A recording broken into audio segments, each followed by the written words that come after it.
नमस्कार भाइयों, स्वागत है आप सभी का आपके अपने YouTube चैनल सरकारी भारत में। तो मेरे भाई, रेलवे के लिए आपकी रीजनिंग की क्लासेस चल रही हैं, जिसमें कि आपके एनटीपीसी, एएलपी, आरपीएफ टेक्नीशियन और ग्रुप डी के एग्जामों को टारगेट किया जा रहा है। मेरे भाई, अब तक 3 चैप्टर हम कंप्लीट कर चुके हैं रीजनिंग के अंदर, जिसमें अल्फ़ाबेटिकल सीरीज, लेटर सीरीज और पेयर फॉर्मेशन को हम बहुत अच्छे तरीके से और डिटेल में प्रीवियस ईयर क्वेश्चंस के बेस पर हम कर चुके हैं।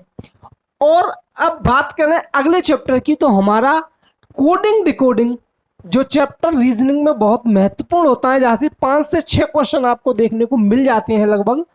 तो कोडिंग डिकोडिंग हमारा क्लास में चल रहा है, जिसमें 2 क्लास पहले ही हो चुकी हैं, जिसमें से कि मैंने आपका कोडिंग डिकोडिंग में लेटर कोडिंग के अंतर्गत 4 टाइप आपको करवा दिए हैं। आज देखते हैं अगले टाइपों को। तो मेरे भाई, पिछला जो चौथा टाइप था पोजीशन बेस वाला, जिसमें पोजीशन बेस कोडिंग होती है, उसमें एक प्रकार का क्वेश्चन छूट रहा था हमारा, जो कि था आपका जो क्वेश्चन बनता है वोवल्स और कॉन्सोनेंट्स के ऊपर एक क्वेश्चन बनाकर देता है पेपर में।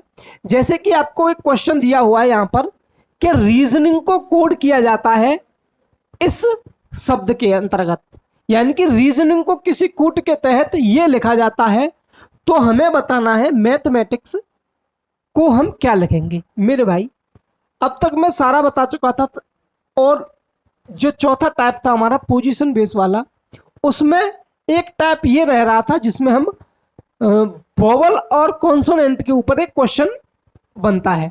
तो मेरे भाई, इस प्रकार के क्वेश्चंस में आपको स्पष्ट में यहाँ पर कोडिंग दिखाई दे जाती है, क्योंकि आपको या तो पहले यहाँ पर वोवल दिखाई दे रहे होंगे या कॉन्सोनेंट दिखाई दे रहे होंगे। जैसे ही आपको एक सीक्वेंस में ये चीज़ें दिखाई दे जाती हैं, आपको तुरंत पता चल जाता है कि ये कोडिंग हमारी दी हुई है वोवल और कॉन्सोनेंट बेस पे।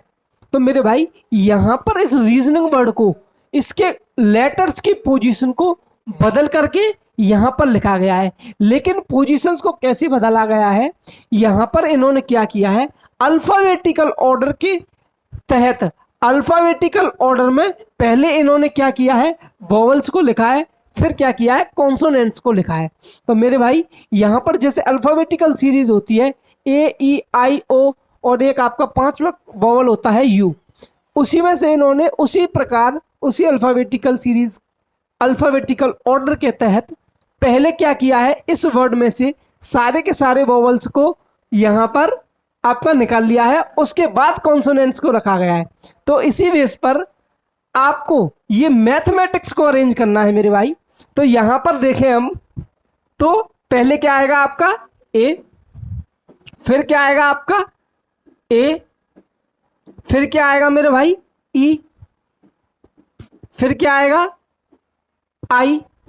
अगर मेरे भाई मैं बात करूं यहाँ पर वोवल्स की, तो एक तो मेरा एक ये है, एक ये है, एक ये है और एक ये है, यानी कि मैथमेटिक्स के अंदर टोटल मेरे 4 वोवल्स हैं, जो कि मैंने लिख लिए एक अल्फ़ाबेटिकल ऑर्डर में।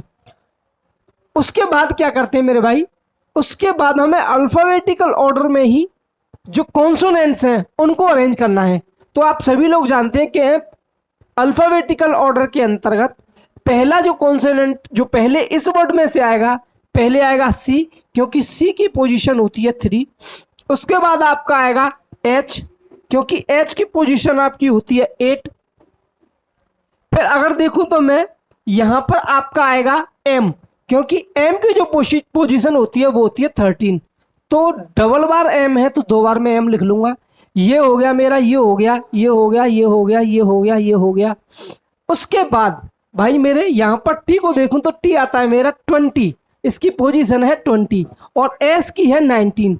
तो T से पहले S आएगा और 2 बार T दिया हुआ है, तो यहाँ पर हम लिख देंगे T को। तो मेरे भाई, अब हम बोल सकते हैं कि जिस कूट के अनुसार रीजनिंग को इस वर्ड में लिखा गया है, उसी प्रकार मैथमेटिक्स को इस वर्ड में हम लिख देंगे और ये आपको एक ऑप्शन के रूप में वहां पर मिलेगा जिसको कि आपको सही करना है। मेरे भाई ये तो थी 4 टाइप में, जो चौथे टाइप में लास्ट क्वेश्चन छूट रहा था जिसमें वोवल और कॉन्सोनेंट के ऊपर प्रॉब्लम बनती है, वो यहाँ पर हो गई है। आज हम देखेंगे अपनी 5वीं टाइप। मेरे भाई 5वें टाइप की अगर बात करूं मैं, तो 5वां मेरा टाइप है वो बनता है आपका अपोजिट लेटर के ऊपर। अपोजिट लेटर आपने देखा ही होगा अल्फाबेटिकल सीरीज के अंदर, वो हमारी अल्फाबेटिकल सीरीज थी। एक बार अगर मैं अल्फाबेटिकल सीरीज को लिखने की कोशिश करूं तो मेरी थी A B C D E F G H I J K L M. मेरे भाई आप सभी लोग जानते हैं कि अल्फाबेटिकल सीरीज के अंदर टोटल 26 लेटर होते हैं और 26 लेटर में 2 हमारे क्या बनते हैं, हाफ बनते हैं। एक लेफ्ट हाफ बनता है, एक राइट में, जिसमें 13 के हमारे 2 पार्ट होते हैं।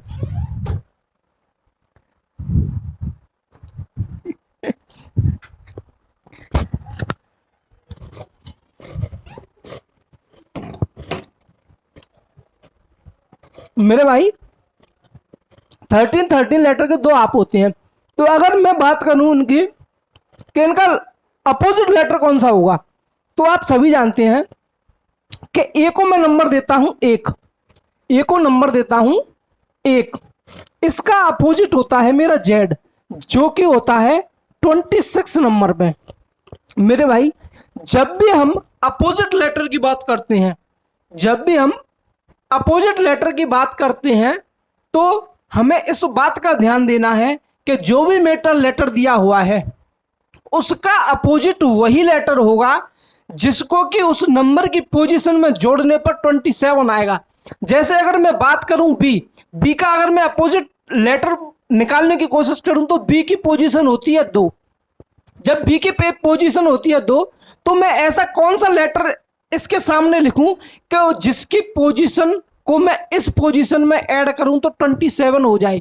तो मेरे भाई यहां पर मैं अगर बाई यानी कि 25 को लिखूं तो 25 + 2 यानी कि 27 हो जाएगा और 27 ही मेरे अपोजिट जो लेटर होते हैं उनकी पोजीशन का सम होता है। तो मेरे भाई यहां से अगर मैं देखने की कोशिश करूं, एम का अपोजिट होगा N, O P Q R S T U V W x.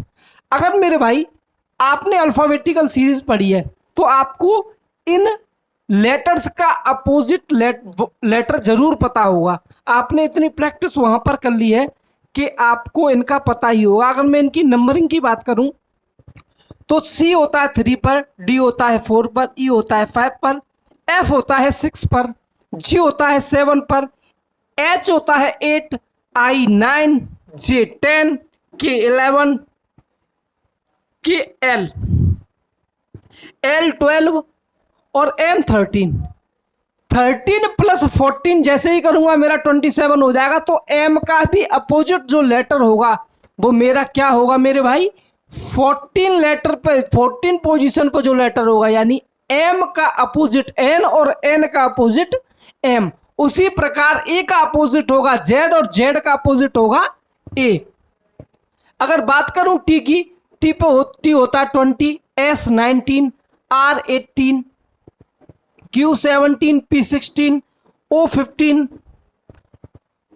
You आपका होता है 21, वी 22, डब्ल्यू 23 और एक्स होता है 24।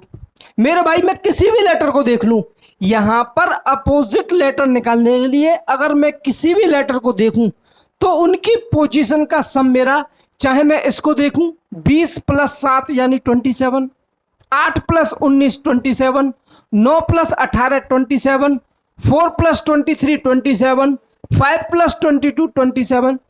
इसका मतलब है मेरे भाई कि जब भी मुझे कोई लेटर दिया होगा उसकी पोजीशन का तो मुझे पता होगा, उसका अपोजिट लेटर निकालने के लिए मैं क्या करूंगा, या तो 27 में से माइनस कर लूंगा। अगर 27 क्योंकि बहुत छोटा नंबर है तो माइनस करने की जरूरत नहीं है। जैसे ही अगर आपने कोई लेटर देखा, जैसे 10 जे लेटर देखा, आपको पता है जे की जो पोजीशन है वो 10 है, जे की पोजीशन अगर 10 है तो आप सीधा सीधा आइडिया लगा लेंगे कि अगर मैं इसमें 17 लेटर को देखूं, 10 + 17 = 27, तो मैं बता दूंगा 17 पे मेरा क्यू होता है, जे का अपोजिट डायरेक्ट क्यू पता चल जाएगा। अगर मेरे भाई आप ऐसे नहीं निकाल सकते हैं तो जैसे ही अगर आप इनको देखो, अगर इनको आप एक बार देखने की कोशिश करोगे तो ए टू जेड हम बोलते हैं, ए टू जेड एबीसीडी होती है, तो ए का अपोजिट जेड तो हर किसी को याद होता है, B Y C X, A का जेड, बी का बाई, सी का X, D W, dew, D W आप याद रखो, ड्यू याद रख लो यहां से, E evening, E evening, EV, E evening, EV, F U, F U आपको याद रखना है, G T, H S, I R, J Q, K P, L O, M N. मेरे भाई जितनी बार अगर आप इनको 5 से 6 बार A Z B Y C X D W ऐसे करके आप 5 से 6 बार एक बार इनको देख लोगे तो ये आपको डायरेक्टली याद हो जाएंगे, जो कि आपको करना ही है क्योंकि परीक्षा में ज़्यादा समय नहीं बचा है, इस वजह से आपको इतना काम तो करना ही पड़ेगा। मेरे भाई टाइप 5 है मेरा, जो कि बनता है अपोजिट, अपोजिट लेटर के ऊपर, यानी कि ये बोलेंगे कि किंग को लिखा जाता है PRMT। इसका मतलब क्या है मेरे भाई, अगर मैं बात करूं के, मैं बात करूं के की, तो के की पोजीशन क्या होती है, के की पोजीशन क्या होती है 11, आई की पोजीशन क्या होती है 9, एन की पोजीशन क्या होती है 14 और जी की पोजीशन क्या होती है मेरे भाई 7। अगर यहां पर आप देखें पी की होती है 16, आर 18, एम 13, टी 20। जैसे ही आप इनकी पोजीशन लिखोगे, इनकी कोडिंग करोगे, इनके नंबर्स लिखोगे, आपको पता चल जाएगा के का अपोजिट पी होता है। अगर 5 से 6 बार आप उस सीरीज को पढ़ लोगे तो आपको डायरेक्ट के का उल्टा पी दिखाई देगा, आई का उल्टा आर दिखाई देगा, एन का उल्टा एम दिखाई देगा, जी का उल्टा आपको अपोजिट टी दिखाई देगा। 11 + 16 27 होता है, 9 + 18 27 होता है, 14 + 13 27 होता है, 20 + 7 27 होता है। इसका मतलब इन दोनों का जो पोजीशंस का समय वो 27 है। तो मैं कंफर्म कर लूंगा कि ये जो दिया हुआ है मेरा अपोजिट लेटर के ऊपर दिया हुआ क्वेश्चन है, यानी कि के का उल्टा पी होता है, आई का उल्टा आर होता है, एन का उल्टा एम होता है, जी का उल्टा टी होता है। उसी प्रकार से मैं अगर आर की रेल की लिखने की कोशिश करूं, आर का उल्टा क्या होता है, आर होता है आपका 18 पर, 18 में मैं क्या जोड़ूं कि 27 हो जाए मेरे भाई 9, यानी कि आई।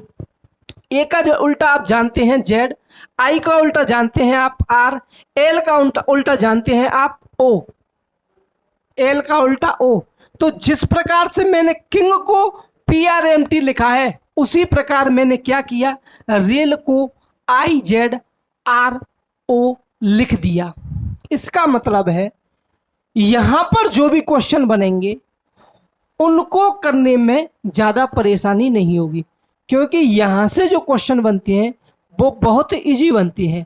और एक बात मेरे भाई, जो अब तक आपको 4 टाइप और 5वां टाइप, ये ज़्यादातर एग्जाम में, मोस्टली एग्जाम में अगर देखा जाए पिछले 4 से 5 वर्ष के अंतर्गत, यानी पिछले 4 या 5 वर्ष का मैं अगर किसी भी एग्जाम को उठाकर देखूं तो इन्हीं 5 टाइप से क्वेश्चन बना है।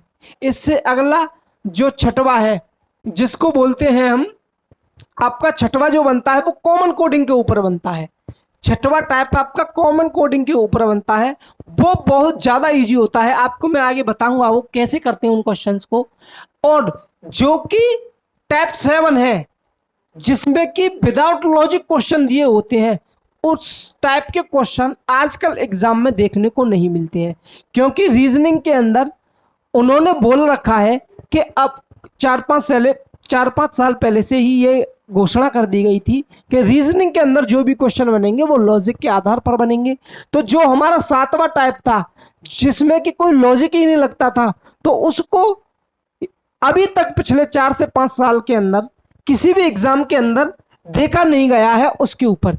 अगर मैं बात करूं कि TRU को GIF भी लिखा गया किसी कूट के अंतर्गत, तो कोल्ड को मैं क्या लिख सकता हूं, यही प्रश्न आएगा कि किसी कूट के अंतर्गत TRUE शब्द को GIF भी लिखा गया है, तो आपको बताना है COLD कोल्ड को आप क्या लिखोगे। तो मेरे भाई यहां से अगर मैं देखने की कोशिश करूं, T मेरा होता है 20 पर, G होता है मेरा 7 पर, 20 का उल्टा 7 यानी T का उल्टा G, R का उल्टा I, F का उल्टा U, V का उल्टा E। इसका मतलब ये क्वेश्चन जो दिया हुआ है मुझे किसके ऊपर दिया हुआ है, मेरे टाइप 5 के ऊपर, यानी कि अपोजिट लेटर के ऊपर दिया हुआ है। यानी ये इसका अपोजिट है, इसके जो लेटर हैं उन लेटर्स के अपोजिट लेटर से नया वर्ड बनाया गया है, और इसी कूट जो कूट इन्होंने अपनाया यानी कि अपोजिट लेटर लिखने का, उसी कूट के अंतर्गत मुझे कोल्ड का अपना एक वर्ड बनाना है, जो कि मेरा आंसर होगा पेपर में ऑप्शन के रूप में। इसका आंसर मुझे देखने को मिलेगा। मेरे भाई आपने अभी देखा था C का उल्टा X होता है, O का उल्टा L होता है, L का उल्टा O होता है, D का उल्टा W होता है। तो मेरे भाई जिस प्रकार से ट्रू को GIF भी लिखा जाता है, उसी प्रकार कोल्ड को XLOW लिखा जाता है। ऐसे ही मेरे भाई एक और क्वेश्चन है आपके लिए। मैं जो भी क्वेश्चंस करा रहा हूं ये कहीं ना कहीं किसी ना किसी एग्जाम में प्रीवियस ईयर में पूछे गए हैं, यानी कि प्रीवियस जो परीक्षाएं हुई हैं कहीं ना कहीं किसी ना किसी डिपार्टमेंट के एग्जाम में ये क्वेश्चन पूछे गए हैं। मैंने डायरेक्ट प्रीवियस ईयर से ही उठाए हैं, ताकि अगर आपके पास जैसे अगर देखें कि ALP का और इसका टेक्नीशियन वाला जो पेपर है वो आपको उसके अंतर्गत टाइम नहीं रहा है ज़्यादा। जब टाइम नहीं रहा है तो अलग से प्रैक्टिस करने के लिए समय नहीं मिलता है, तो मैं प्रीवियस ईयर क्वेश्चन ही लेकर आया हूं ताकि आपको प्रैक्टिस ज़्यादा करने की ज़रूरत ना पड़े। सीधा प्रीवियस ईयर से ही प्रैक्टिस यहाँ पर कर लोगे तो वहाँ पर आपको दिक्कत नहीं होगी और अलग से टाइम देना नहीं पड़ेगा। अगर मैं बात करूं मेरे भाई काइट को इन्होंने लिखा है PRGV, तो वो बोल रहे हैं कि डन को हम क्या लिखेंगे। मेरे भाई यहां से अगर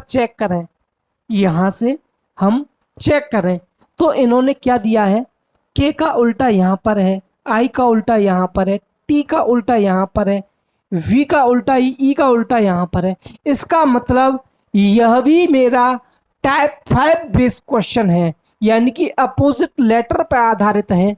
तो मैं यहां से अपना आंसर लिख दूंगा DWOLNMEV। तो मेरे भाई डन को हम इस कूट के अनुसार क्या लिख देंगे, WLMV। अगर अगले प्रश्न के ऊपर चले हम तो मेरे भाई यहां पर ऑड वन आउट करके भी ये क्वेश्चन पूछ लेता है कि आपको 4 ऑप्शन दे देगा या 4 आपको वर्ड दे देगा, उनमें से लगभग 4 दे देगा, 5 दे देगा, 6 दे देगा। यहां पर आपको इन्हीं को लिखकर दे देगा आगे और पूछेगा।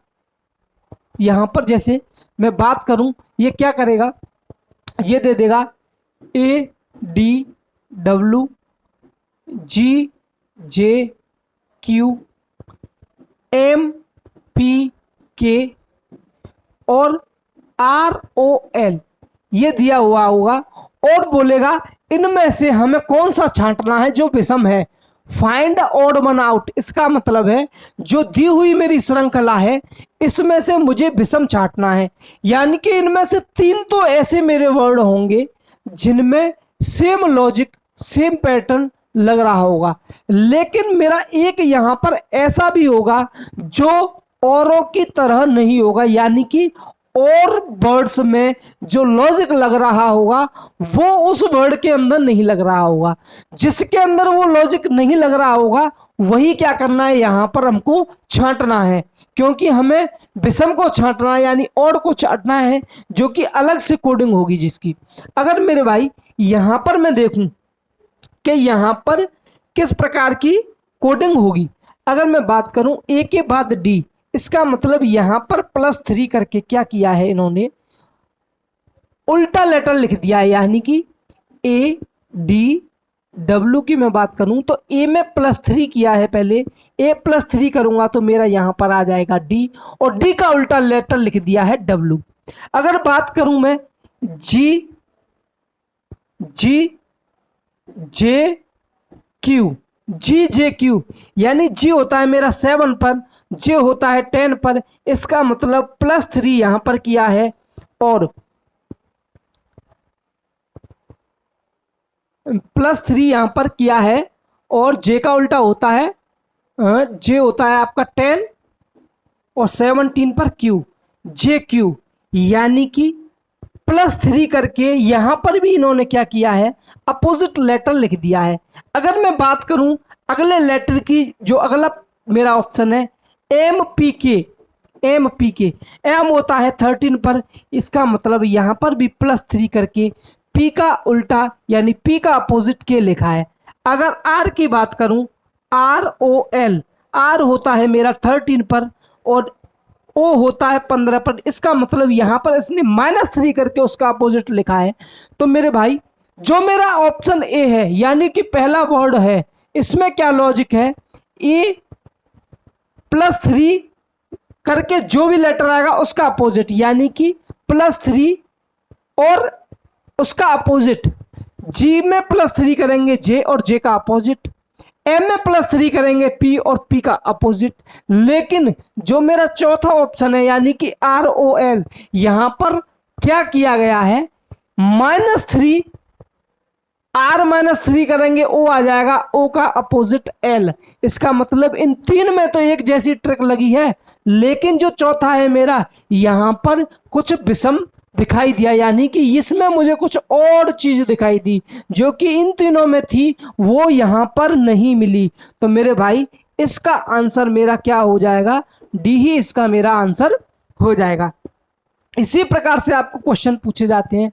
अगर मैं बात करूं अगला टाइप, मेरे भाई मैंने बताया था आपको अगला टाइप जो कि छठवां टाइप होता है, जिसको मैं बोलता हूं कॉमन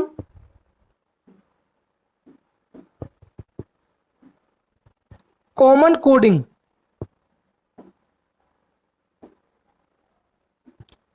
कॉमन कोडिंग के नाम से जानता हूं मेरे भाई। यहां पर प्रश्न आपको देखते ही उनके आंसर्स पता चल जाते, क्योंकि कॉमन कोडिंग इसमें क्या होता है मेरे भाई, यहां पर कोई लॉजिक नहीं होता है। यहां पर मैं बात करूं, यहां पर आपको लॉजिक दिखाई नहीं देता है। क्यों? क्योंकि यहां पर ये आपको एक लेटर देगा, एक वर्ड देगा, उस वर्ड की कुछ कोडिंग करेगा। ये जब वर्ड की कोडिंग कर लेगा तो क्या होगा, हमको दिखाई देगा कि ओ की कोडिंग इसने जेड की है, तो इसमें कोई लॉजिक नहीं होगा। ओ की कोडिंग अगर मुझे कोई और भी लेटर होगा तो वहां पर अगर मैं बात करूं, इसमें क्या होगा कि अगर जैसे ऑरेंज लिखा हुआ है, अब मैं लिखूं यहां पर कि यहां पर ऑड लिख दिया मैंने, ऑड, जब मैं इसकी कोडिंग करूंगा तो मेरे भाई यहां पर ओ को क्या लिखा है इसने, जेड लिखा है, तो यहां पर भी ओ की कोडिंग जेड ही होगी।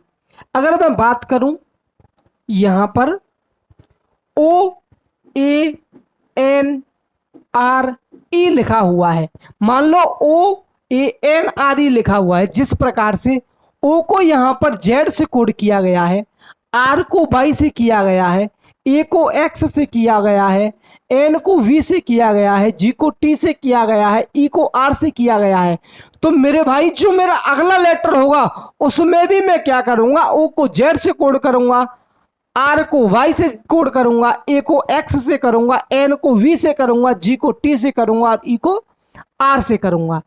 क्यों? क्योंकि ये कॉमन कोडिंग होती है। जिस प्रकार से मैंने एक अक्षर को यानी कि एक लेटर को कोड कर दिया, जैसे मैंने लिख दिया ओ को परसेंटेज लिख दिया, तो जहां भी मेरा ओ दिखाई देगा मैं वहां पर परसेंटेज ही लिखूंगा। इसका पता कैसे चलता है मेरे भाई? कोई ना कोई लेटर आपको यहां पर ये दो आपको वर्ड देगा और उनकी कोडिंग करेगा। तो मेरे भाई अगर मैं देखूं इस वाले वर्ड में ए की कोडिंग एक्स है, दूसरे वर्ड में भी एक ही कोडिंग एक्स ही आपको देखने को मिलेगी। या यहाँ पर देखो डबल पी दिया हुआ है तो आपको पी की सेम कोडिंग डब्ल्यू डब्ल्यू दिखाई देगी। अगर इसमें कोई फॉरवर्ड कोडिंग या बैकवर्ड कोडिंग, क्रॉस कोडिंग या आपकी पोजीशन बेस्ड कोडिंग होती या फिर आपकी अपोजिट लेटर की कोडिंग होती, आपको अलग दिखाई देती। लेकिन यहां पर क्या है, आपको कोई एक वर्ड दे दिया, कोई एक वर्ड दे दिया, उसको कुछ कोड कर दिया, तो आगे वाले शब्दों को उस वर्ड से ही कोड करना है। इसका मतलब अगर ओ को जेड से किया गया है तो मैं कभी भी कुछ भी लिख लूं, ओ को मैं जेड से ही कोड करूंगा। जैसे ए को मैंने एक्स से कोड किया है तो ए को मैं यहां पर भी एक्स से करूंगा, एन को वी से किया गया है तो मैं एन को वी से करूंगा, आर को ई से किया गया है तो आर को ई से करूंगा, और ई को आर से किया गया है तो ई को आर से ही करूंगा। इसको देखने से ही पता चल जाएगा आपको, क्योंकि यहां पर दो वर्ड दिए होंगे और दोनों में जो लेटर्स होंगे उनकी सेम कोडिंग दी हुई होगी आपको। तो मेरे भाई उसी प्रकार से हमको यहां पर करना है, हमको अपनी तरफ से कुछ नहीं करना है। यहां से देखेंगे हम जी की कोडिंग दे रखी है टी, तो जी को मैं कन्वर्ट कर दूंगा टी में। अगला है आर, आर कहां पर है मेरा, यहां आर को कोड किया गया है 22 से, तो यहां पर मैं इसको कोड कर दूंगा 22 से। बात करें जी आर ए को कोड किया गया है, यहां पर भी एक्स से किया गया है, यहां पर भी एक्स से किया गया है, तो मैं यहां पर भी क्या कर दूंगा, इसको कोड एक्स से कर दूंगा। अगर पी की बात करूं मैं, इस वर्ड में पी नहीं है लेकिन इस वर्ड में पी है। पी को किससे डिनोट किया गया है, यहां पर पी को डब्ल्यू से किया गया, तो यहां पर भी मैं पी को डब्ल्यू से कर दूंगा। और ई को देखूं मैं, अगर यहां पर भी आर से किया गया है, यहां पर भी आर से किया गया है, जो ये दोनों वर्ड में कॉमन लेटर होते हैं, इनको ही देखकर मुझे पता चलता है कि ये कॉमन कोडिंग है या नहीं। जब भी यहां पर आप कंपैरिजन करोगे दोनों के अंदर तो लेटर्स की सेम कोडिंग दिखाई देगी, और जैसे ही सेम कोडिंग आपको दिखाई दी आप समझ जाना कि ये हमारा कॉमन कोडिंग के अंतर्गत आता है, और जैसा दिया हुआ है वैसा ही कोडिंग करके हमको अपना आंसर निकालना है। मैं आपसे कहता हूं कि रीजनिंग के अंदर आपको अपनी तरफ से कुछ नहीं करना है, जो जानकारी ये देता है उसी जानकारी के आधार पर आपको करना होता है। मेरे भाई ये तो हो गया ये सवाल। अगर बात करें कि क्या ऐसे ही हमारा हमेशा कोडिंग होती रहेगी, लेटर्स ही दिए हुए होंगे, मेरे भाई ऐसा नहीं है। अगर मैं बात करूं तो मुझे दिया रखा है, जैसे कोई भी नाम लिख लो आप, जैसे राम दिया हुआ है मुझे, राम की कोडिंग इन्होंने की, क्या किया, @ कॉपीराइट हैज। कोई दूसरा वर्ड ले लीजिए जिसमें लिख लीजिए आप याक लिख लीजिए, YAK। इसको क्या किया है, वाई को परसेंटेज से कोड किया गया है, ए को कॉपीराइट से कोड किया गया है, और के को स्टार से कोड किया गया है। तो वो बोल सकता है कि आपको बताना है राइम को कोड कैसे करेंगे। उसने मुझे कोई भी वर्ड दिया कि राम को इससे कोड किया जाता है, या को इन लेटर्स इन सिंबल्स से कोड किया जा सकता है, तो RYM को किससे कोड करेंगे। तो मेरे भाई यहां पर देखूं मैं कि ए को कॉपीराइट से कोड किया गया है, यहां पर भी ए को कॉपीराइट से कोड किया गया है। इसका मतलब है कि जो ये मुझे कोडिंग दी गई है वो कॉमन कोडिंग दी गई है। तो मैं बोल सकता हूं कि मेरा आर को यहां पर @ से, वाई को परसेंटेज से और एम को हैशटैग से हम क्या करेंगे, हेज से क्या करेंगे, कोड करेंगे। यहां पर इस प्रकार की कोडिंग में जो कॉमन कोडिंग होती है, हमें क्वेश्चन के अंदर ही अपना आंसर मिलता है। मेरे भाई अगर मैं बात करूं क्या हमेशा सिंबल्स से है और अल्फाबेट से ही मेरी कोडिंग होगी, तो मेरे भाई ऐसा जरूरी नहीं है। अगर मैं बात करूं कि मुझे कोई वर्ड दिया गया है, जैसे इसी वर्ड को लिख लूं मैं GRAPE, दूसरा वर्ड लिख लूं मैं GREEN,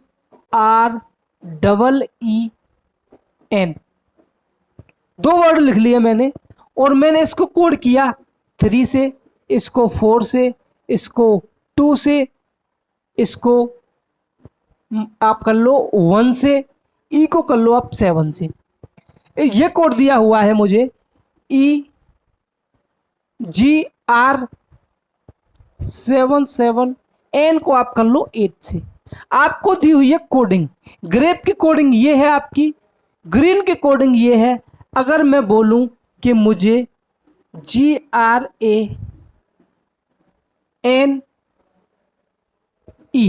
इसकी कोडिंग आपको बतानी है। मेरे भाई मुझे ग्रेप की कोडिंग दी हुई है, ग्रीन की कोडिंग दी हुई है, मुझे बतानी ग्रीन की कोडिंग है, तो मैं यहां से क्या नहीं बता सकता। अगर मुझे लेटर्स दिए हुए हैं तो मैं लेटर्स में कन्वर्ट कर लूंगा, अगर सिंबल्स दिए हुए हैं तो सिंबल्स में कन्वर्ट कर लूंगा, और मुझे अगर न्यूमेरिक्स दिए हुए हैं तो क्या मैं यहां से देख नहीं सकता। यहां पर भी जी को 3 से कोड किया गया है, यहां पर भी जी को 3 से कोड किया गया है, यहां पर आर को 4 से कोड किया गया है, यहां पर भी आर को 4 से कोड किया गया है, यहां पर ई को 7 से कोड किया गया है, यहां पर भी ई को 7 से कोड किया गया है, एन को 8 से कोड किया गया है। तो क्या मैं इसको नहीं पहचान सकता कि ये भी मेरा कॉमन कोडिंग के आधार पर है। तो मैं यहां से अपनी कोडिंग नहीं लिख सकता कि जी को 3, आर को 4, ए को 2, एन को 8, ई को 7। क्या मैं अपना आंसर नहीं निकाल सकता। अगर मेरे भाई बात करूं मैं, अब तक मैंने आपको इसमें कितने टाइप बता दिए, मैंने आपको सारे के सारे टाइप यहां पर बता दिए हैं, जिसमें से मेरा पहला टाइप था वो था क्या, फॉरवर्ड कोडिंग। नंबर 2 पे था क्या, रिवर्स कोडिंग या बैकवर्ड कोडिंग बोल सकता हूं, रिवर्स कोडिंग। नंबर 3 था क्रॉस कोडिंग। नंबर 4 था आपका पोजीशन बेस्ड कोडिंग। नंबर 5 कौन सा था आपका, 5 था आपका अपोजिट लेटर्स पर बेस्ड, अपोजिट। छठवां कौन सा था आपका, कॉमन कोडिंग। और 7वां कौन सा था, इलॉजिकल, यानी कि जिसमें कोई इलॉजिकल, जो कि आपको अब एग्जाम में देखने को नहीं मिलता है।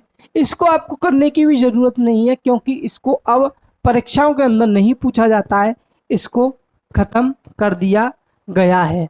मेरे भाई यहां पर मुझे कॉमन कोडिंग पर ही एक सवाल दिया गया है कि SUN को मैं लिखता हूं $%, नो को लिखता हूं %हैज, तो मुझे सन की कोडिंग बतानी है। क्या मेरे भाई आप यहां पर सन की कोडिंग नहीं कर सकते। यहां से देखा मैंने, एन से कंपैरिजन कर लिया, यहां पर भी एन दिया हुआ है, यहां पर भी एन दिया हुआ है। मेरे भाई जब भी इस प्रकार की कोडिंग आपको दिखाई देगी तो वहां पर 2 वर्ड होंगे, 2 वर्ड में से कोई ना कोई लेटर आपको दोनों वर्ड में दिखाई देगा, और उनकी जो कोडिंग हो रही होगी वो भी सेम हो रही होगी। तो आपको पता चल जाएगा कि आपका कौन से टाइप का यहां पर पैटर्न दिया हुआ है। तो मुझे यहां पर कॉमन दिया हुआ था एन, यहां पर एन, यहां पर एन को यहां पर भी परसेंटेज से कोड किया गया है, यहां पर भी परसेंटेज से कोड किया गया है। तो मैं पहचान लूंगा देखते ही कि ये मेरा कौन सी वाली कोडिंग में से है। तो मेरे भाई इसका आंसर नहीं कर सकता क्या मैं, एस को लिखा गया है @ से, ओ को लिखा गया है हैज से, एन को लिखा गया है परसेंटेज से।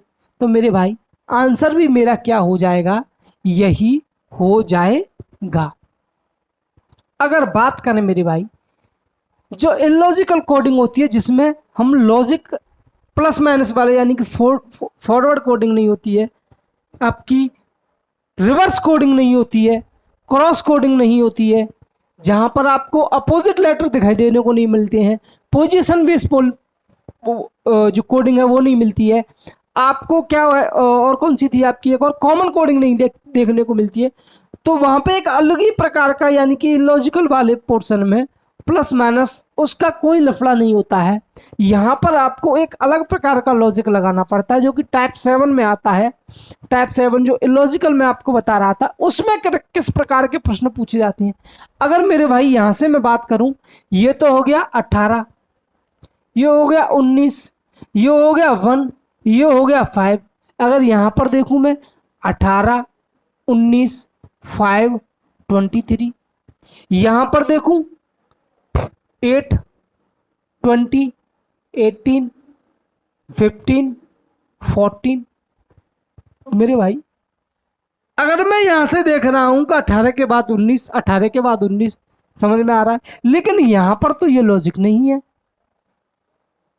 चलो इसके बाद मैं सोचूं कि ये दोनों सेम कर रखे हैं, तो इन दोनों को भी मैं करने की कोशिश करूं तो एच टी अगला हो जाएगा मेरा। लेकिन एच टी पर चलो मुझे आंसर दिया है, फिर क्या है a+4, a+4, यहां पर मैं 18+4 करूं, 18+4 करूं तो 22, 22 पे क्या होता है मेरे भाई v। लेकिन यहां पर मैं आंसर देख रहा हूं तो एच टी के बाद मुझे v कहीं नहीं दिखाई दे रहा है, u दिखाई दे रहा है। इसका मतलब जो भी मैं अपनी ट्रिक लगा रहा हूं ये ट्रिक गलत है। इसका मतलब ये फॉरवर्ड कोडिंग टाइप का क्वेश्चन नहीं है मेरे भाई। अगर आप इसको गौर से देखोगे, अगर आप इसको गौर से देखोगे तो आपको यहां पर कुछ दिखाई देता हुआ मिल रहा होगा। अगर मैं इसको यहां से पढ़ने की कोशिश करूं, ऐसे मैं राइट से लेफ्ट की ओर पढ़ने की कोशिश करूं तो EAST, इसका मतलब है इन्होंने ईस्ट, ईस्ट माने ये आपकी दिशाई तो होती है पूर्व, ईस्ट माने पूर्व, ईस्ट को जो लिखा जाता है उसको उल्टा करके लिख दिया है। अगर यहां पर बात करूं इसको भी ऐसे ही पढ़ूं WEST, इसका मतलब ईस्ट को इन्होंने उल्टा करके लिखा, वेस्ट को इन्होंने उल्टा करके लिखा, ईस्ट को कोड किया वेस्ट से, इसका मतलब ईस्ट का अपोजिट वेस्ट। तो मेरे भाई यहां पर क्या आपको नॉर्थ नहीं दिखाई दे रहा है, NORTH। जब नॉर्थ यहां पर दिखाई दे रहा है तो नॉर्थ का अपोजिट क्या होगा, साउथ, SOUTH। और इसको कैसे लिखना है, हमें अपोजिट करके लिखना है यानी कि HTUOS। मेरे भाई जिस प्रकार ईस्ट को उल्टा करा है उसी प्रकार वेस्ट को उल्टा करा है। ईस्ट को इन्होंने कोड किया है वेस्ट में, यानी कि ईस्ट की अपोजिट जो दिशा है, ईस्ट की जो अपोजिट डायरेक्शन है उसमें इन्होंने कोड किया है। तो मैं यहां पर भी नॉर्थ को उसकी अपोजिट डायरेक्शन यानी कि साउथ में कोड करके और उसे भी उल्टा लिख दूंगा। तो मेरे भाई यहां से मेरा कौन सा आंसर बन जाएगा, सी आंसर बन जाएगा। मेरे भाई इस प्रकार के क्वेश्चंस आपको यहां पर मैं बोलूं टाइप 7 में, सॉरी आपको टाइप 7 के अंतर्गत देखने को मिलते हैं, टाइप 7 में देखने को मिलते हैं। यहां पर जो लेटर कोडिंग होती है यानी कि कोडिंग डिकोडिंग के अंदर आपके 3 प्रकार की मैंने कोडिंग बताई थी आपको। एक लेटर कोडिंग थी, एक आपकी न्यूमेरिक कोडिंग थी और एक आपकी मिक्स कोडिंग थी, जिसमें से कि हम पहली यानी कि लेटर कोडिंग को कंप्लीट कर चुके हैं। जी हाँ मेरे भाई, लेटर कोडिंग के अंतर्गत 7 टाइप के क्वेश्चन बनते हैं, जिसमें से मैंने आपको प्रत्येक बहुत अच्छे से कराया है। अगर आप जो 26 क्वेश्चन मैंने आपको यहाँ कराए हैं उनकी भी प्रैक्टिस कर लेते हो अच्छे से। और 4 से 10-20 क्वेश्चन आप प्रीवियस ईयर पेपर से लगा लेते हो। तो कोडिंग डिकोडिंग के अंतर्गत जो लेटर कोडिंग वाला पोर्शन है, जो लेटर कोडिंग में से क्वेश्चन बनते हैं, उनके लिए आपको अलग से पढ़ने की ज़रूरत नहीं है, क्योंकि ये भी प्रीवियस ईयर से और थोड़े बहुत आप कर लोगे तो आपका काम बहुत अच्छे तरीके से हो जाएगा। मेरे भाई लेटर कोडिंग को हम ख़त्म कर चुके हैं। जो अगली क्लास होगी हमारी, लेटर कोडिंग यहाँ पर हमने ख़त्म कर दी है। जो अगली क्लास होगी वो हमारी क्या होगी, नंबर कोडिंग के ऊपर होगी। नंबर कोडिंग की अगली क्लास होगी जहाँ पर हम नंबर कोडिंग स्टार्ट करेंगे।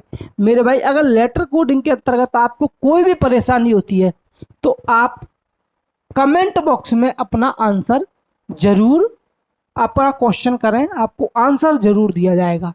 किसी भी प्रकार का क्वेश्चन आपको लेटर कोडिंग से संबंधित आता है तो आप पूछें।